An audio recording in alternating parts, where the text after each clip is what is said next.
Matias, welcome. It's good to have you here. It's good Thank you. to it's good that you were able to do this. I really appreciate it. So, I was wondering if maybe we could first just get into your background. That might give people watching this an idea about why I asked you to come on and why I'm interviewing you. So maybe once we talk about that a little bit, then I have some questions about language Okay. learning in general. Okay, sounds great. Yeah, my name is Matias, as you said, and I'm originally from Brazil, from a city called Belo Horizonte, which is a big city, a capital. When I was 15 years old, I moved to Bucharest, Romania, and then finished high school there and finished college as well. And then I moved to Just Portugal, because you started. wanted to go, just curiosity, or No, because actually my dad works for a company, pretty big company. He's an engineer and he works in very different countries. So he worked in Brazil, of course. He worked in Saudi Arabia. And when he was in Saudi Arabia, that's when I got the chance to really get to know the part of the world. So I mm, went to Qatar, to the UAE, and I went to Dubai for the first time. And it was really good. And then he moved to Romania, not to Bucharest or another city. And he told me, look, do you want to go to Europe? You want to live in Europe? So this is the chance. And I said, yeah, why not? And cool yeah, it dad. was, yeah.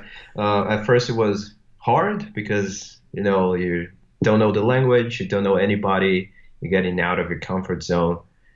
And, but then I just got used to it. And then after I finished college, I moved to Portugal and I opened my company, and this is where we met. Yeah, exactly.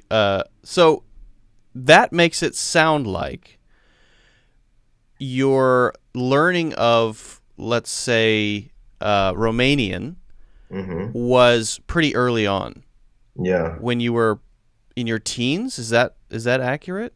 And yeah. so how is that compared to your English? Where did you start learning English, or when did you start learning English?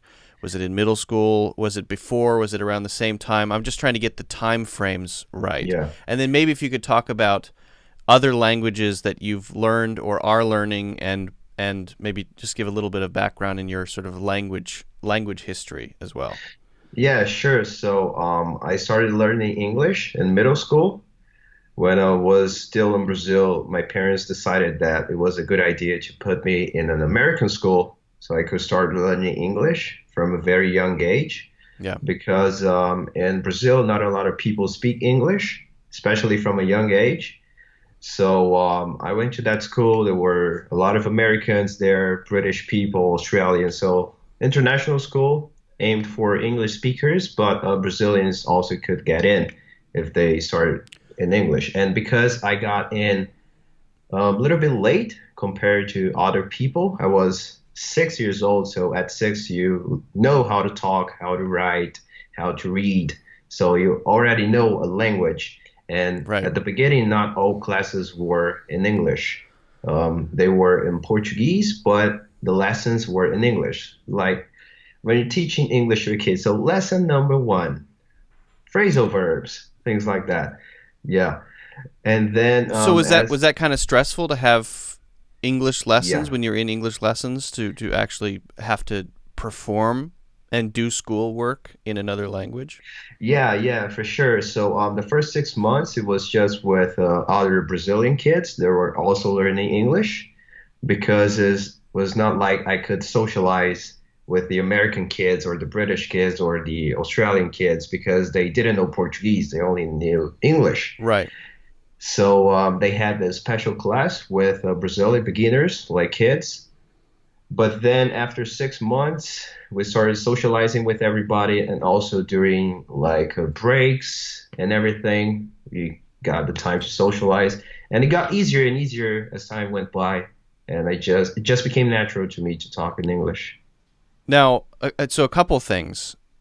Then I want to compare that to going to Europe and learning hmm languages over there. Since you did it a little bit later, I'm wondering if it was that much harder because Yeah. you did it later, and or if it was the same because you'd already learned the language. I've heard that yes, when you're a baby, it's ideal to learn several languages then because you're developing one system to with several languages. Whereas if you start to learn later, you're developing several systems, and each Yeah. one that you learn is a new system. So that's my first question, sort of the difference in difficulty from middle school learning English to then learning any languages you may have learned later in Europe. And then the other question is about I noticed that you use the very soft English TH sound, and I wonder Yeah. if that's something that you actually worked at, or if that's something because you learned it in middle school, you picked it up easily. Because I would imagine that's not, because I just know for a lot of language learners, that's hard. That's a hard one, right? And usually if you learn that as a baby, it's no problem, but the later you learn it, the harder it tends to be. So those are my two questions: the TH sound and other related sounds, as well as the difficulty of learning. Yeah, so regarding the difficulty, I don't really remember how it was to learn English at a very young age because it was 6 years old, so not that old. Right. So it was fairly easy, especially getting used to different accents from the US because we had like different teachers from the US and also, let's say, someone from Australia that speaks totally different. And it was fairly easy at that young age. And as time went by, like in 1 year, I was completely fluent in English, as you can imagine. So all the classes were in English. I learned Right. to write in English and everything. And when I moved to Europe, I had a mission because I had maybe 6 months to get into school Ah. and into college later on. So I Hmm. took private Romanian language lessons at a Hmm. time. And being a Romance language like Portuguese, which is my native language, was not that hard grammarly speaking. Like it was not like I need to learn a different alphabet or a Right. different way to structure everything. It was something like all the things were very similar to each other, like to my native language. And also the pronunciation of the letters were very similar as well. And when you're surrounded by that language, everything just becomes easier, you know? Because If you're learning it. yeah, if you go to the grocery store, you got to talk in the language that you're learning. If you go Right. to the pharmacy, that's the same thing. If you go to school, if you want to ask somebody at the street about something because you don't know where to go, so everything becomes easier. And it was harder for sure to learn at a more advanced age, another language. Hmm. And the same thing was with French. So at the same time, I was learning both Romanian and French Hmm. and both Romance languages as well. So it was a little bit harder, but I got used to it by living in the country, by exercising it every day. I just got used to it and I took the test. I passed the test. And just by talking with people, my Romanian skills got way better. So one of the reasons was it's in the same language family. So there are Yeah, enough similarities so that it's adopting a new set of vocabulary set, some maybe grammatical differences, maybe a few yeah, here and for sure. there. Yeah, pronunciation and so on. Um, Once you learn one, is then learning the second French easier? Learning the For third, sure. learning the fourth, does it get easier and easier as you learn languages? Because that's good news for people if they can hear that. Yeah, for sure, for sure. Because you will notice sometimes that you have some words in Portuguese that have nothing to do with the same word for that in French, but it's very similar to the same word in Romanian, for example. So maybe you don't know what that word means, but if you understand the context and you have like some other language background, you can figure out the sense of that word. And this really helps a lot. And once you figure that how the logic works, everything just becomes easier. And it was way easier to learn French than it was to learn Romanian after that. Interesting. But I wonder if your third language had been Swahili, would it have been easier because you had learned? Do you see my point? So I'm trying to Yeah, figure out if it's easier because you've learned a second language and now you're learning the third language, and any third language will be easier, or if for you it was only easier because it was another Romance language, yeah, makes total not that sense. different. I don't Yeah, know. I think both are true because your brain just gets used to learning new languages and adopting new ways to think, new patterns. And even though they are all Romance languages, they all have their differences, of course, especially Romanian, which is more separated. Lots of Slavic influences there, and also Greek stuff and some influences from the Turkish language. Right. But if it was like a totally different language, like Russian, for example, like a different alphabet, yeah, that would be way harder to learn. But the fact that my brain is used to making new connections and learning new languages and adopting new patterns, just because I learned different languages before, I think it helps as well. It's a good point. It's sort of like there are similarities, but you're building a language learning engine that Yeah, is a sort of set of structures up here, and when it's time to pick up a new one, whatever it is, it's easier than someone who's learning their second language because for they sure. haven't built that. That makes a lot of sense. Yeah, There was that other small question I had about the phoneme stuff, the pronunciation yeah, stuff. And I just the picked that TH. up. I noticed the TH sound. First, I should probably ask, is that same TH sound in Portuguese? No, that sound I doesn't didn't exist in Portuguese. I didn't think so. 'Cause it's kind of unique to English, right? Yeah. That soft TH sound. So, is that something that you I practiced? know it exists in Greek as Does it? well. Okay. Yeah, yeah. Because I was in Athens before, and the way you pronounce Athens in Greek is Athena, so it's the same sound. Ah, So so you I can see think for their them would see be their easier. tongues moving. I Yeah, see your tongue. Yeah. yeah. And how did I learn that sound? Just by hearing it, and I had pronunciation courses in middle school as well, pronunciation classes where Okay. people would show us those symbols that I don't think they help at all. Just my opinion. Hey, I agree.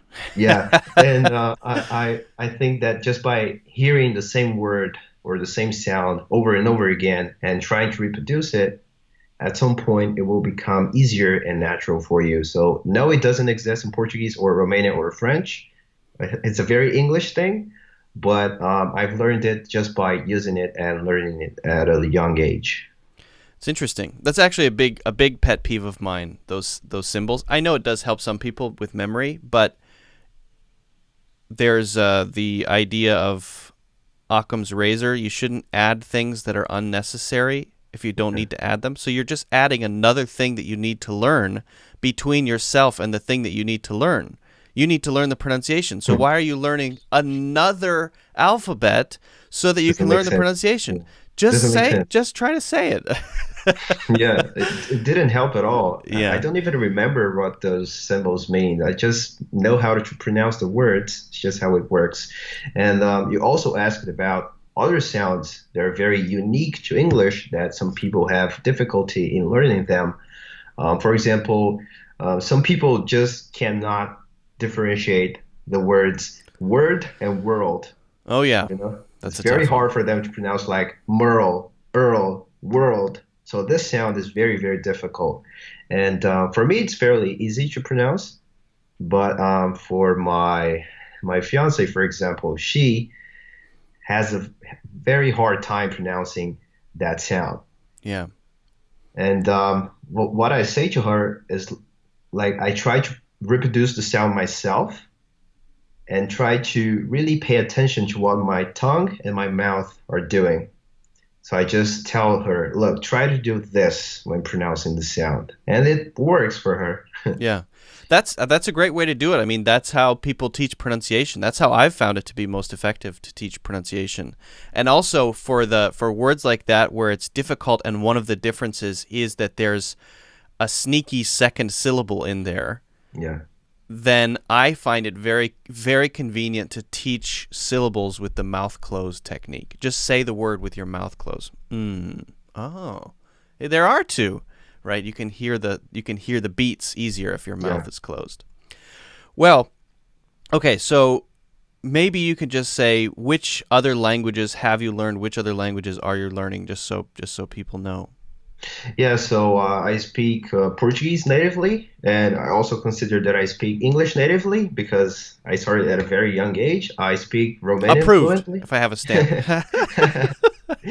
I speak Romanian, very fluent, almost natively, and people always say that I don't have almost any accent at all, which is a good thing. Nice. Yeah. And also French, and I'm fluent in all four. This means that I can have long conversations, I can write, I can read in all four languages. Hmm. And just because I'm an anime enthusiast, I decided to learn Japanese by myself, which I Yeah. found absolutely impossible. But and also due to having so I don't have that much free time now to study languages. You know, running a company is not easy, so Right, you, right. you gap so many things to do at the same time.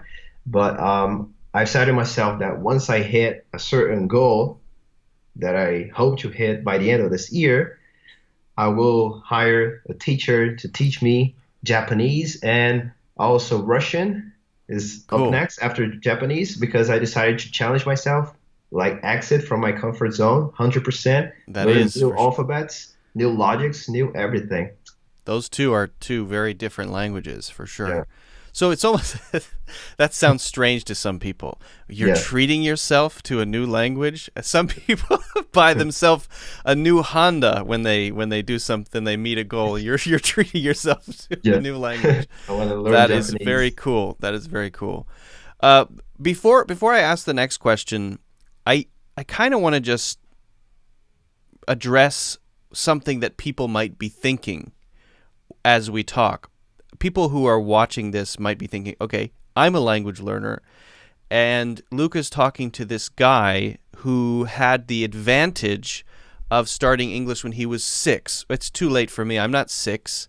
He had the Mm. advantage of starting Romanian when he was in his mid to late teens. Not fair. It's harder and harder and harder. So this is an honest question. Do you think there's hope for someone who's 50 who says I want to improve my English, or you know what I mean? Yeah. I don't want to just be real. Do you think there's hope for someone who's 50 who's watching this and saying, it's too late for me? Yeah, I don't think this exists at all, to be honest, because if you say to yourself that it's impossible, you are right. It will be impossible. I can speak for my dad, for example. My dad started to learn English after 30 because he Mm, needed for work. And also, since his move to Luxembourg, where he lives now, he started to learn French as well because, and he's almost 60 now. And in Luxembourg, they speak their local language, which is Luxembourgese. They, isn't it a French variant? it's like it's more similar to German, to be German? honest. Oh, okay, okay, Yes, and they also speak German and French. You okay. know, and he decided to pick French because of the similarities to Portuguese to learn. And his progressing, yeah, it is harder, of course. No one's saying that it gets easier once you get older. No, that's not true at all. It gets harder, but I think that's the fun of it, you know, to Yeah. challenge yourself. And I don't think it's impossible because I've had people like some German people that came to Romania, like that I met in Bucharest before, tell me, oh, some people cannot pronounce the sounds in German right. For example, the sound for I, which is ich. Some people just say like ich, like which is not correct. And I said it like the first time right, and they were like, oh my God, how can you do it? Like it's the first time that you ever did the sound. And it was like I just paid attention to the sound Yeah. and started to recreate, okay, what should I do with my mouth and my tongue to reproduce that sound? And I got it right the first time. That's awesome. That's what I always say to people when they say I'm trying to improve my pronunciation. Why can't I sound more like X? Because you're not aware of yourself. Most Yeah, people are not aware of themselves. Everybody is not aware of themselves to some degree. People do weird things with their faces and their hands. I move my hands too much. I can't help it. But if you really concentrate, and that's the only thing you're thinking about, you can say to yourself, do the thing with my mouth that made it sound like the thing I just heard. And over Yeah, time, that's just a principle that you could apply to any language, theoretically. And the for sure. hill may get a little steeper, but it's still a climbable hill. I know people who are older who have improved significantly in their spoken English. Yeah, yeah, I think yeah, like not everybody will speak like 8 languages, no, Yeah. and not everybody will speak like even English like fluent like a native speaker, but everybody can get better for sure, Yeah. especially in terms of pronunciation, because you just gotta think, and once like at first it will be grind, it will suck, but you gotta think about it every time that you're trying to pronounce a word like world, for example. What are Right. you doing with your tongue? What are you doing with your mouth? And you got to think about it. And once you do it enough times, it will become automatic. You just got to train your brain and your Right. body. Well, this is the other issue is that people say, "Oh, now I've learned it. Now I know it." But then when they're talking about something, they forget because it's not a habit, right? So you Yeah. have to repeat it. Yeah, it's a very good point. Well, just focusing specifically on English for a minute. Now, I guess this is sort of a biased question on my end, but if there were a sales pitch for learning English, right? You should learn English because. Is there one first? And if so, what might it be? In other words, I guess what benefits or advantages do you have that someone who living in, let's say, your hometown or your home country maybe doesn't have naturally because of your language learning, your English, let's say? Yeah. So for the sales pitch, if you don't speak English in 2020, you're basically an illiterate. That's how it Whoa, works. pretty Yeah, strong. that's how it works. Like you gotta speak English, especially if you come from a country that has a language that not a lot of people speak in the world. Like you're limited to a very small space, like geographical space, to communicate freely with somebody. And imagine if I didn't know English, I wouldn't be able to do business. I wouldn't be able to travel the world. I wouldn't be able to meet with different people from different countries and exchange value, exchange culture, and everything. So, from from what I see, if you don't speak English, you're basically an illiterate in 2020. That's just In how a it works. sense, Because right? Yeah, yeah, yeah. it's the language that everybody speaks. Like it's the language that the world speaks. Like there's no way around it. No way around it. It's very interesting. So if you were to travel to another country with the intention of learning their language, your English would be a way for you to at least get an apartment and buy some eggs and Yeah. stuff, and then you could start learning the local language. Yeah, that's That's the how I started key in to Romania. get in the Yeah, door. Yeah. that's how I started in Romania. Like the Romanian classes were not in Portuguese; they were in English. Mm, You know. right. Yeah. So how would I be able to even go to school to speak with the secretary and tell her, look, I want to get into school, but I don't know Romanian yet. So I need you to wait until I learn Romanian so I can take the test and see if I pass and everything. If I don't speak at least English to be able to communicate. Because you got to do stuff, like especially in a different country, you got to do stuff. You can't think that you're gonna go to a different country without speaking like anything. That you got to, that will be able to do everything you want. Right. If You you got to had be gone able to in with communicate. only Portuguese, then No, you wouldn't have been able to get to that step. Right. nobody speaks Portuguese in Romania. That's just how it works. Okay. But a lot of people speak English. Right. Yeah. Yeah. Well, I think the reason for that is because the barrier to entry is very low with English. It 26 is. letters, couple words, you're good to go. I mean, it takes a lot to get better and better at it, but that's pretty easy to get started. It is, and you can things that in Portuguese it will take you maybe 4 to 5 words to say. In English, you can say the same thing with 1 or 2 words. So you can simplify everything. Right. You have very minimal verb conjugation. So I eat, you eat, we eat. You is for one people or many, one person or many people. So it's you. But people And get a little confused with stuff like past participles, things like that. Or yeah, but present perfect tense, things like that. We have eaten. yeah, we That's a have big one. it, and yeah, but For me, it was easy because it exists in Portuguese as well. So maybe Right. I'm biased to talk Fair. about it. But there are many conjugations that exist in Romance languages that do not exist in English, Mm, for example. So from my perspective, English is a much, much simpler language to learn than Chinese, for example. right. Yeah. When I was learning Spanish in high school, we learned the boot for conjugations. You know what I'm talking about? Yeah, I know. Yeah. That's how we learn the boot. It was effective. It works. It works. Uh, what about difficult things about English? Is there anything about the English language that you find more or less challenging than aspects of other languages? Pronunciation. Okay. I think that is the most challenging part, especially for people starting out. Yeah. And you're an English teacher, so maybe you've heard it a thousand of times. People often say, "Oh, I can understand more than I can speak." Yeah. So people at the beginning have the struggle to really connect the phrases inside their brains, and maybe sometimes even feel confident enough to put them out.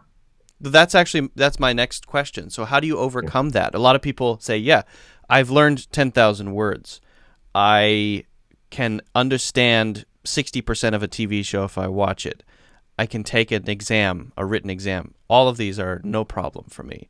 But if someone asks me to open my mouth and say something in a conversation, I paralyze.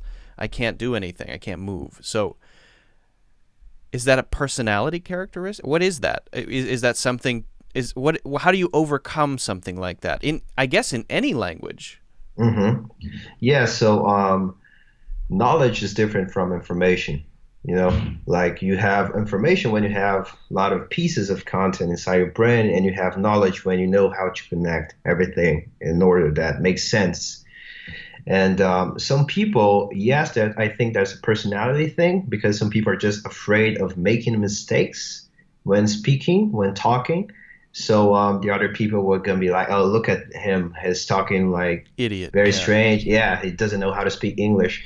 But I, people don't really realize how that would be if it was the opposite way. So imagine that a foreigner was in your country talking to you in your native language, and he doesn't talk perfectly, but you can understand like maybe 95% of what he's saying. Like, would you make fun of that person because he's not Absolutely speaking not. You'd be perfectly? glad that they No. would try. Right. Yeah. Yeah, you would be something like, "Oh, wow, you speak my language. Like you're a Yeah. foreigner. That's great."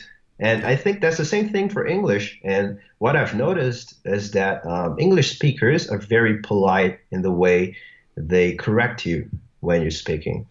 For example, I had a friend of mine that was talking like with one of my teachers from middle school. We met in the street, and he was just like learning English, starting to learn English. He was Mm. 18 years old at the time, and he said the word pillow, you know, and but he didn't say it like that. He said it like pillow without the p, without the plosive, you Okay. know. Yeah. And my teacher was like, "Oh, pillow," and he also Ah.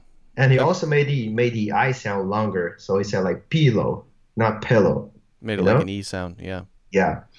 And so this is what I've noticed. Like native English speakers will appreciate that you're talking in their language. And if they are to correct you, they will just repeat what you said in a very polite way.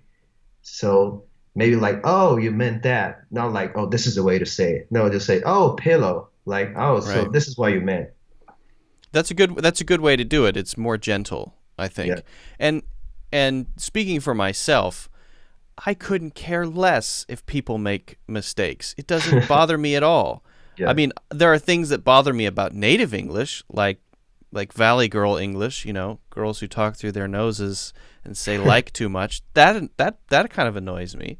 But I've never been frustrated or bothered when someone says something that's incorrect. I couldn't Yeah. care less. And I think most people are like that. I think people really don't care at all. It's not a big deal. And the only It's person not. judging you is yourself.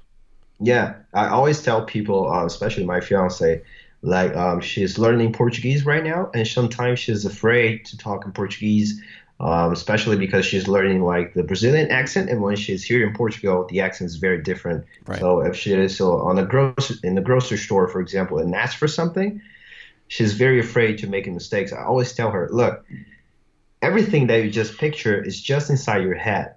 Once you start talking, nothing of that will ever happen.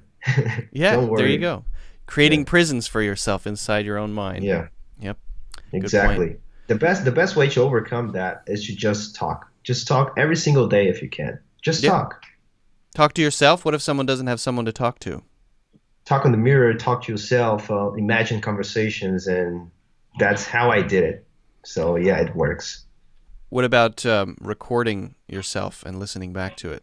I never tried it before, but I've heard of some people that tried it and it worked for them, so it might work for some people. But I personally never tried it, so I can't speak for that. But I'm just talking out loud with yourself. That worked for me. Okay, so sort of a mock role play in your head. Yeah. That's interesting. The last person I did an interview with said exactly the same thing. She had a student who would play out little dialogues in her head and just sort of whisper them to herself. And it allowed her to get a 7.5 or something on the IELTS test, which is Nice. incredible. Those little things make a big difference. What what about people who say, well, if you want to improve your English, watch movies and TV shows? I don't think that works. Ever? Like, no, it works, but not in the way that people want it to work. And Hmm. what I mean by that is people think that they will sit in front of the computer or the TV and they will play something in English and they will wake up fluent in English. That's not the way it works. Yeah. Yeah.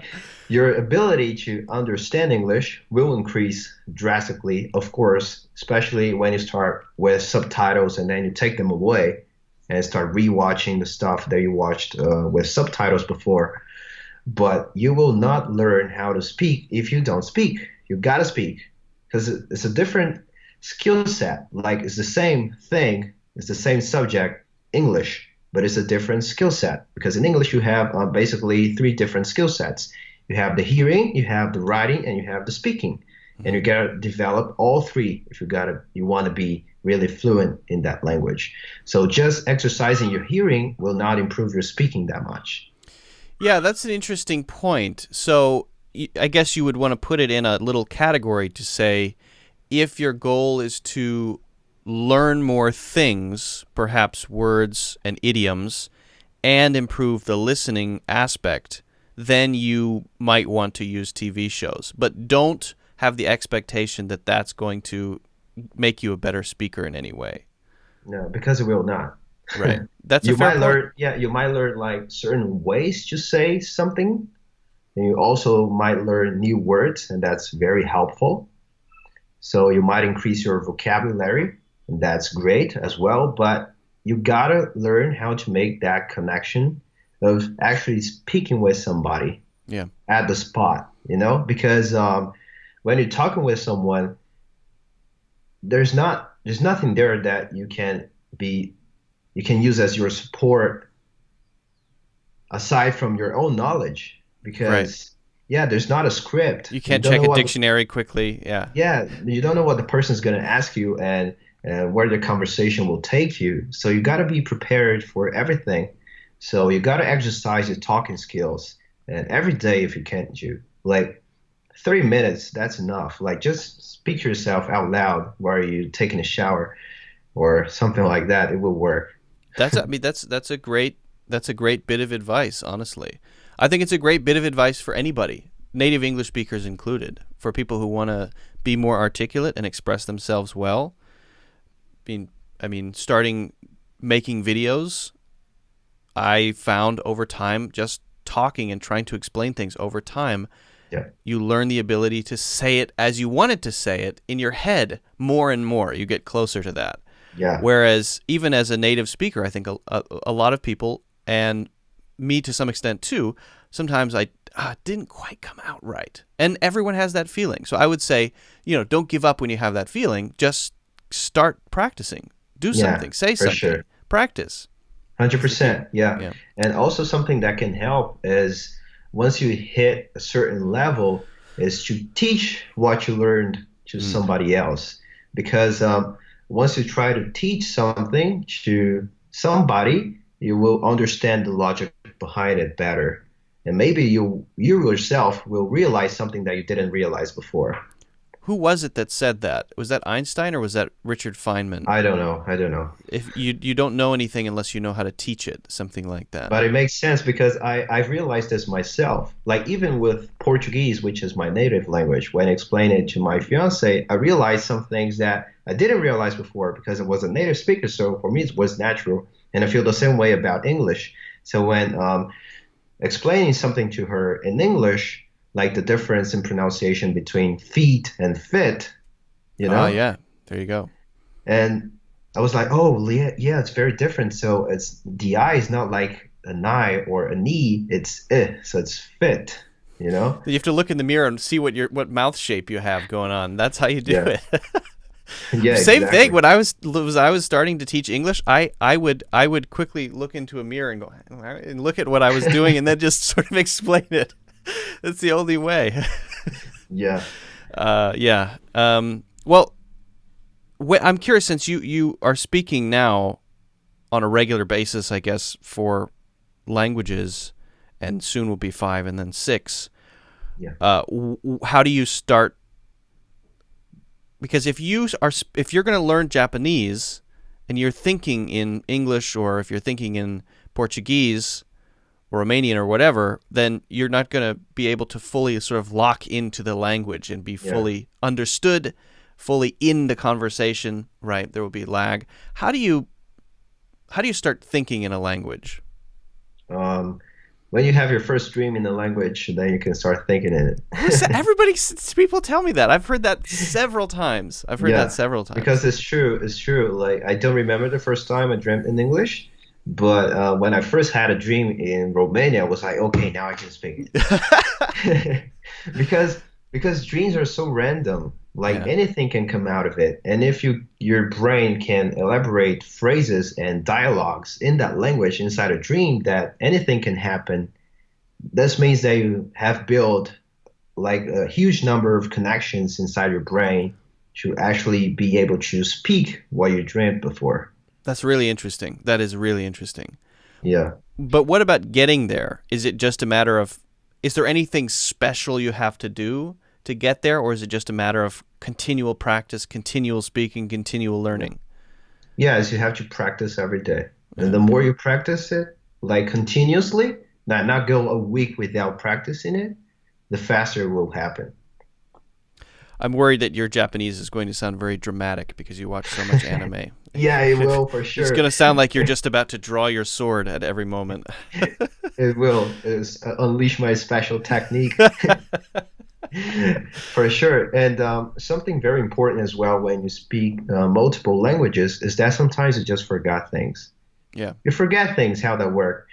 Sometimes I even forget things in my native language, my first language, which is Portuguese. Like only the word in English or Romanian and French come in my mind. I was like, how do I say this in Portuguese? I'm trying to talk with my mom, for example. She doesn't know English or French or Romanian. She only speaks Portuguese. And I was like, okay, how do I say this in Portuguese? And it takes a while, you know? Right. But my solution for that is establishing points of contact with every language What does that mean? if you can. For example, I speak in Portuguese every day because I'm in Portugal and I talk with my friends from Brazil and with my parents in Portuguese. Okay, so that's a point of contact. Oh. I have my fiance and my friends in Romania that I talk in Romanian to. Okay, that's another point of contact to Romanian. And sometimes I'll read an article or a book in French. So I'm establishing a point of contact with French as well. And in Japanese, sometimes I watch an anime episode, so I'm establishing a point of contact with Japanese. So to prevent that, the more points of contact that you have with a certain language, the better. That's really good advice. That's really good advice. So if you can, develop these little nodes or little centers where you get to Yeah, use it. whatever language it is. Yeah, that's a really good. And it's interesting that you're doing that for your own language as well, which is also very interesting. Because you forget it, trust me. Yeah, I forget stuff all the time. I really do in English. Are there any special resources that you would recommend for English learners or language learners in general that you've discovered that when you found it you thought, oh, this is a gold mine. This is something that most people don't know about. A resource of some kind. Yeah, it's called YouTube. Magical. YouTube. I've heard of it. You can learn English every day of the week. You can watch as many English videos as you can and as you want to. And also you have channels just like yours where you can actually learn English, like more in-depth English. Yeah. So it's free, and that's the best resource that anybody can have at their disposal, in my opinion. Yeah, YouTube is great. I sometimes watch it too much. What about this is my last question. What about things that most English learners in particular think that, oh, this is what I should do. This is a good idea. Things that are actually not like that. In other words, a common conception, a common idea that people have about what it takes to be good at English, let's say, that you feel is wrong. Yeah, so the first thing that comes to mind right away is what was spoken before, like just sitting in front of the TV and a computer and watching like TV shows in English and thinking that you're going to speak fluently. No, that's not how that works. Also, people think that I've seen this personally, like people that will move to a different country, to the US, for example, and they come from South America, let's say, so they speak either Portuguese or Spanish natively. Right. And they will surround themselves with other Spanish or Portuguese speakers and will go into that community. Go into that community. There's nothing wrong with it to connect with your own culture, but you got to step out of that. You got to talk with the natives. You got to go out there and just talk in English. I think that's the best thing that you can do. That's just a comfort zone thing, right? Just getting out of your comfort zone. For sure. Some people think that just by moving to a different country, to a native English-speaking country like the US, the UK, Australia, they will learn English like this just because they're there. No, that's not how that works. You still got to practice every single day. And because you're surrounded by it, you have everything in your favor to be successful because you have no way around it. You got to speak English every single day. How many people I know that went to the US and came back without knowing how to say something like, oh, my name is X and I have X years old and I come from, I don't know, country Y and I lived in the US for, I don't know, Z years. They can't put that together. They can't put that together. Like, it amazes me. Like, how were you able to live in the US for 5 years and not speak English? I've seen the same thing, and I think it's just a matter, it's that comfort zone thing.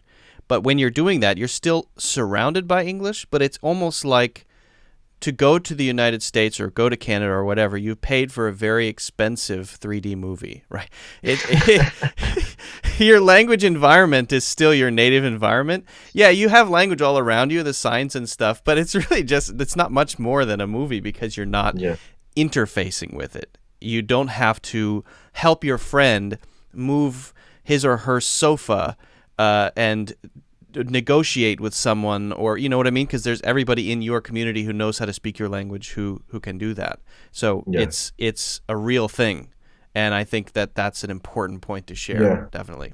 And also something else that I see along those lines is people will just rely on their community that went outside of that box, of their comfort zone, and decided to learn English, and will just rely on them to do everything for them if they need something more complicated where it requires like a more complex conversation with somebody.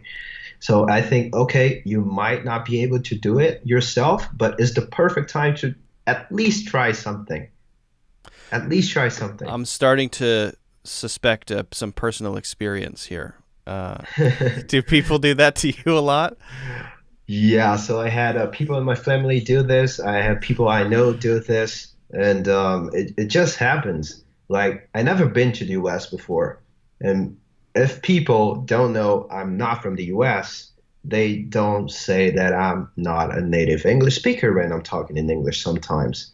You know, like I know a guy from the UK, I was on the phone with one of my clients, Ryan. So he didn't know that I was from Brazil and that I lived in Portugal until I told him because he believed that from my accent I was from the US. Yeah. He said that I sounded like I was from Montana or Utah, something like that. And I Does was like, Montana have an accent? I don't know. I don't know. I have no Never been idea. there. Maybe my teachers were from Montana. I don't Montana. know. I don't. Yeah. I don't think people speak any certain way in Montana. But that, I mean, yeah, I can see how he would think that. Absolutely. But also, there is that. Oh, I know someone who can do this for me, so I'll have them do that, and that would be a reason not to do something, right? When I first met my wife, she spoke basically no English.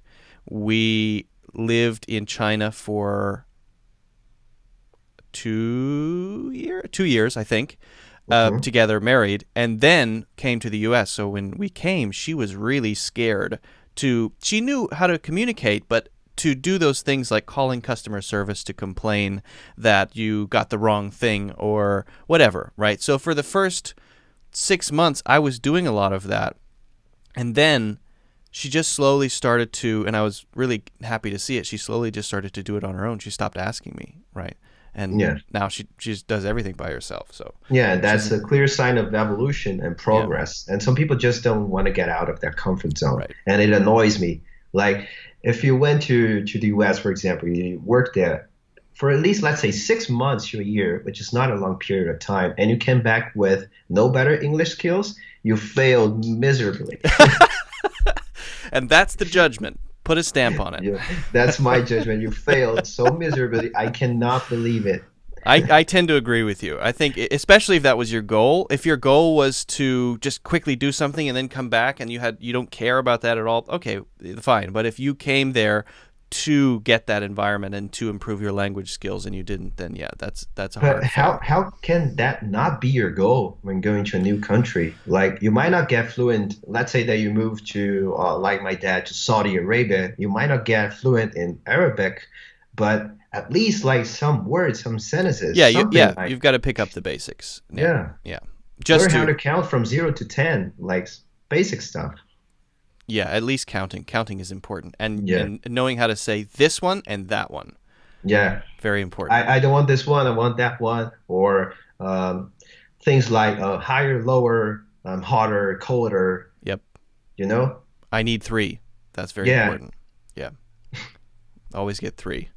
When I first started learning numbers in China, because I didn't know anything when I came to China, nothing, zero. And so when I got there, for some reason, that was on the first day. I think I learned three before I learned one. And so I on the first couple days I was there, I asked for three of everything instead of one. Makes sense. Yeah, I feel very silly now, but that's the only option I had. Well, thank you so much for doing this. The insights that you shared, I think, are extremely important and valuable. Thank you for inviting me. It was a pleasure to talk with you. Well, I hope we can do it again sometime. For sure. Yeah, Just send me a message. thanks again. Thank you.